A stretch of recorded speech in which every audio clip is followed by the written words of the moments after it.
style cricket. 1 minute down, next minute out. अस्सलाम वालेकुम, सत श्री अकाल, आदाब, नमस्कार। ऐसी की तैसी में एक बंदा फिर आपके साथ। थैंक यू वेरी मच आपके लाइक, आपके शेयर, आपके सब्सक्राइब का जिस अंदाज से आप लोग पजीराई देते हैं उसका भी बहुत बहुत शुक्रिया। क्या बेहतर हो सकता है ऐसी की तैसी, मेरी नहीं ऐसी की तैसी में क्या बेहतर हो सकता है ये मुझे जरूर बताइएगा, ताकि इसके ऊपर भी किसी ने एक शो कर लें। आपके फीडबैक, आपके कमेंट का हमेशा इंतजार रहता है। दो मुद्दे रखूंगा, ज्यादा लंबी नहीं रखूंगा। पहला, दूसरा ओडीआई जो कि निरंजन शाह स्टेडियम राजकोट के अंदर खेले जाने वाला इंडिया वर्सेस न्यूजीलैंड का, चर्चा यही है कि विराट कोहली का एक और 100 आ रहा है। यानी कि खिलाड़ी भी आपस में यही बातें कर रहे हैं। दोनों टीम की बड़ी हैरत की बात है। एक तो फैन के सेंटीमेंट तो होते ही है ना कि यार ये बड़ा खिलाड़ी है, इसके ऊपर बात जो है वो ये 100 कर लेगा, 50 कर लेगा। अब खिलाड़ी भी आपस में यही बातें करते नजर आ रहे हैं और इसमें कोई दो राय नहीं है कि विराट कोहली 12 मई 2025 के बाद टेस्ट में रिटायरमेंट के बाद विराट कोहली सिर्फ ओडीआई के ही फॉर्मेट के ऊपर फोकस कर रहे हैं। और जिस अंदाज से विराट कोहली खेलते हुए नजर आ रहे हैं, मुझे तो इंतहाई बेरहम और बड़े आजाद ख्याल नजर आ रहे हैं खेलते हुए क्रिकेट के अंदर, जिस अंदाज से वो खेल रहे हैं। पहला ओडीआई जो कि बड़ौदा क्रिकेट स्टेडियम में खेला गया, 301 रन का चेज इंडिया ने कर तो लिया। लोग खुश तो हो गए कि यार टीम जीत गई, मगर शायद उस खुशी को और दुबाला कर देते विराट कोहली अगर वहां 100 कर लेते। 93 रन की उनकी एक शानदार इनिंग थी और 7 रन की दूरी के ऊपर जब वो आउट हो गए जा रहे थे तो लोगों ने बेकार का मिजाज बनाया और कहने लगे कि विराट कोहली अफसोस कर रहा था उसके 100 नहीं हुए। विराट कोहली को वो अफसोस नहीं था कि उसके 100 नहीं हुए। विराट कोहली का अफसोस स्टेडियम में मौजूद उन हजारों जो शायकीन क्रिकेट आए हुए थे उनका, और फिर दुनिया भर में फैले मिलियन बल्कि बिलियंस ऑफ क्रिकेट फैंस का था, जो यकीनन टीवी के आगे इस इंतजार में बैठे थे कि विराट कोहली का एक और 100 आ रहा है। विराट कोहली ने पिछले एक साल में तकरीबन 8 अब तक ओडीआईस खेले हैं, उनमें 4 शतक लगा चुके हैं। आप अंदाजा लगाइए यार, 4 शतक लगा चुके हैं, जिसमें साउथ अफ्रीका के खिलाफ बैक टू बैक उनके 200 भी शामिल हैं। अगर तीसरे मैच में साउथ अफ्रीका थोड़े से रन ज्यादा कर लेते तो विराट कोहली वहां पे तीसरा 100 भी मार के हैट्रिक भी मुकम्मल कर लेते। बहरहाल विराट कोहली तकरीबन 58 के एवरेज से और 105 प्लस के स्ट्राइक रेट से खेलते हुए आ रहे हैं। 8 ओडीआईज और 28,000 रन, तेज तरीन 28,000 रन करने वाले भी विराट कोहली ही वाहिद बल्लेबाज हैं। यहाँ ये कहना गलत ना होगा कि विराट कोहली अब किसी को साबित करने के लिए तो कुछ नहीं खेले, बल्कि अपनी मर्जी से अपनी कहानी बल्कि अपनी मर्जी से अपनी कहानी लिखते हुए नजर आ रहे हैं। राजकोट में आ जाते हैं। राजकोट में दूसरा ओडीआई खेला जाने वाला है और विराट कोहली की फॉर्म आप देख ही चुके हैं, जिस अंदाज से मैंने आपको बताया कि वो इस वक्त तेज तरीन बल्लेबाजों में भी शामिल है।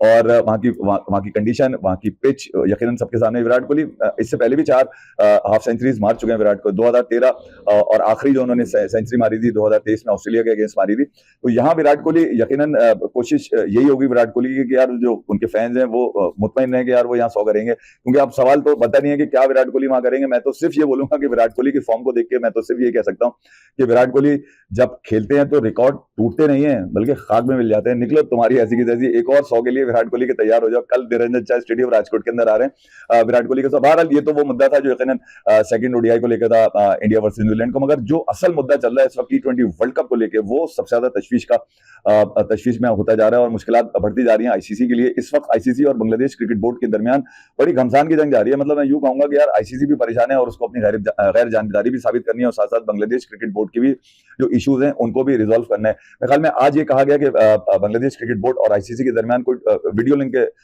जरिए कोई बातचीत हुई और बांग्लादेश क्रिकेट बोर्ड ने जो है ये कह के साफ इनकार कर दिया कि यार हमारी गवर्नमेंट तैयार नहीं है, बोल रहे हैं हम नहीं खेल रहे यार, हमारे खिलाड़ियों को वहां पर सिक्योरिटी इशूज हैं। और यकीनन कल भी जो उनके एडवाइजर हैं आसिफ नजरुल, जो यूथ मिनिस्टर भी हैं, उन्होंने कहा था कि यार आईसीसी भी कहता है कि यार आपको अगर इश्यूज हैं तो हमें उसका कोई तहरीरी या कोई वाज़ेह सबूत दें। मेरे ख्याल में अब तक बांग्लादेश क्रिकेट बोर्ड जो है वो ये बात तय नहीं कर पाया, बल्कि उनके साथ जो उनकी गवर्नमेंट है बांग्लादेश क्रिकेट बोर्ड की, वो भी इस बात पर मेरे ख्याल में अब जिद बना के बैठ चुकी है कि यार हमने अब वहां जाकर खेलें। जिद है या अना है ये मुझे समझ में नहीं आ रहा, मगर T20 वर्ल्ड कप में बांग्लादेश की शमूलियत अब मुश्किल होती हुई नजर आ रही है। अब तक के जो मामला हैं वो मैं आपको उस बारे में थोड़ी तफसील दे दूं। यानी कि मेरे ख्याल में जनवरी ये जब 2026 शुरू हुआ है उसके दूसरे तीसरे दिन से ये मामला खराब हो गए, जब बीसीसीआई के सेक्रेटरी देवजीत साइकिया ने कोलकाता नाइट राइडर को ये कहा कि यार आप अपने खिलाड़ी मुस्तफिजुर रहमान को रिलीज कर दें, क्योंकि हालिया जो हसासियत और जो मामला थे वहां पर जियोपॉलिटिकल इंडिया और बांग्लादेश को लेकर वो मसला ना बन जाए। जब केकेआर उनको रिलीज करती है तो उसके बाद बांग्लादेश क्रिकेट बोर्ड अपने खिलाड़ी को डिफेंड करने के लिए सामने खड़ा हो जाता है और ये कहता है कि यार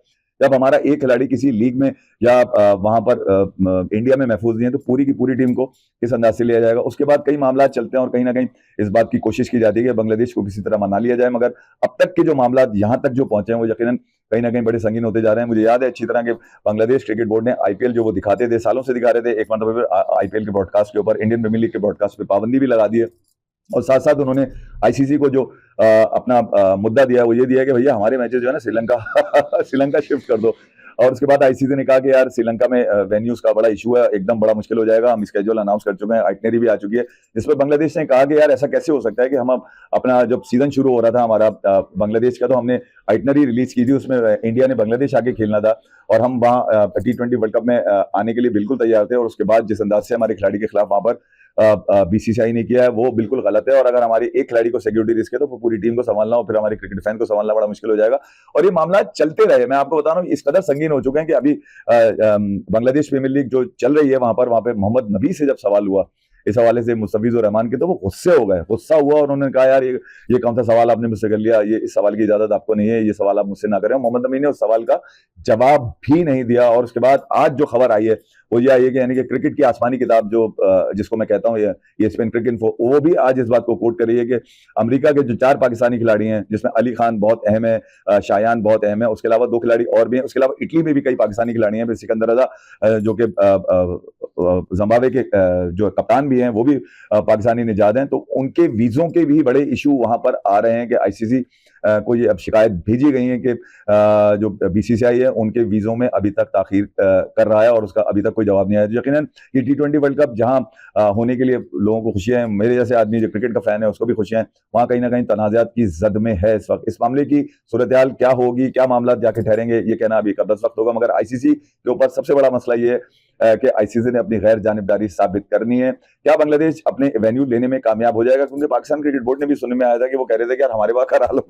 यार ये भी ठीक है, अगर वहां श्रीलंका नहीं हो सकती तो पाकिस्तान करा लो। तो ये मामला कहाँ जाके ठहरेंगे ये आईसीसी ने फैसला करना है। जब तक के लिए मुझे कम से कम इजाजत दीजिए ऐसी की तैसी के अंदर, क्योंकि अब ये मामला जो है वो बीसीबी और यकीनन आईसीसी के दरमियान है। होपफुली ये मसला रिजॉल्व होगा और T20 वर्ल्ड कप भी होगा।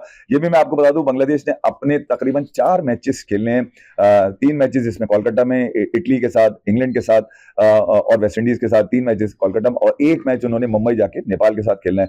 तो क्या बांग्लादेश वहां खेलता हुआ नजर आएगा, हाँ या नहीं? जो कि मामला मुझे अब बड़े संगीन नजर आ रहे हैं, क्योंकि आज जो वीडियो ब्रीफिंग के जो मामला सामने आए हैं उसके अंदर साफ नजर आ रहा है कि बांग्लादेश ने या तो जिद बना ली है या फिर उन्होंने कह दिया कि यार हम अपने कौमी वकार पे यानी कि अपनी नेशनल इंटेग्रिटी के ऊपर फैसला नहीं करेंगे, बेहतर ये है कि हमें या तो बाहर कर दिया जाए। अब ये सूरत हाल तो ही बनती है ना कि हमें बाहर कर दिया जाए, वो ये कह रहा होगा बांग्लादेश, या फिर आईसीसी उनके लिए जो है वो वेन्यू रखेगा। मेरी जहां तक असेसमेंट है, मुझे ये लगता है कि आईसीसी यानी कि इंटरनेशनल क्रिकेट काउंसिल को बांग्लादेश के फेवर में फैसला देना पड़ेगा। इससे बिल्कुल नतीजा ये मत निकालिएगा कि मैं कह रहा हूं कि आईसीसी अपने घुटने टेक देगा, क्योंकि इससे पहले भी इंडिया पाकिस्तान के मामला में आपको पहले भी इसके ऊपर एक वीडियो कर चुका हूं।